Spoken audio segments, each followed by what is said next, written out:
അപ്പം നമ്മള് ഒരു കിണർ പാതി സ്ലാബിടേണ്ട പരിപാടിയാണ്. പാതിയില്ല, മുക്കാലാണ്. അപ്പൊ അതിന്റെ ചെറിയ പണിയിലാണ് ഇപ്പം ഉള്ളത്.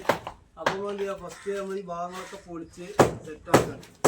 അപ്പൊ അതിന് മുമ്പ് നമ്മള് കിണറ്റിക്ക് മുമ്പ് ഒരു തുള്ളി സാധനം കീപ്പിട്ട് പോകാൻ പാടില്ല. അപ്പൊ അതിനുള്ള സെറ്റപ്പാണ് നമ്മൾ ചെയ്തിരുന്നത്. ഫുള്ള് സീറ്റൊക്കെ ഇട്ട് ഫുള്ള് സെറ്റാക്കി. നമ്മളെ പണി ഏകദേശം ഇത്ര പുരോഗമിച്ചു കേട്ടോ. ഇനി ഇതിൻ്റെ ബാക്കിൽ വരേണ്ട വീഡിയോസൊക്കെ നമുക്ക് ഘട്ടം ഘട്ടമായിട്ട് ഓരോന്ന് വിടാം. കാരണം നമ്മൾ രാവിലെ വന്നതിൻ്റെ ശേഷമാണ് നമ്മൾ സ്റ്റേജൊക്കെ കാട്ടേണ്ടത്. എന്താണ് അതോളാക്കണ്ട, അതോളം അവിടെ വല്ല പരിക്കില്ലാതെ ഇപ്പോഴേ നമ്മൾ ഇറക്കാവുന്നതാണ്. ഒരു തുള്ളി മണ്ണ് കീപ്പട്ടാണ് കൊണ്ടില്ല, അതിൻ്റെ ആ കോലത്തിൽ നമ്മൾ കിണറടിച്ചിരിക്കണേ.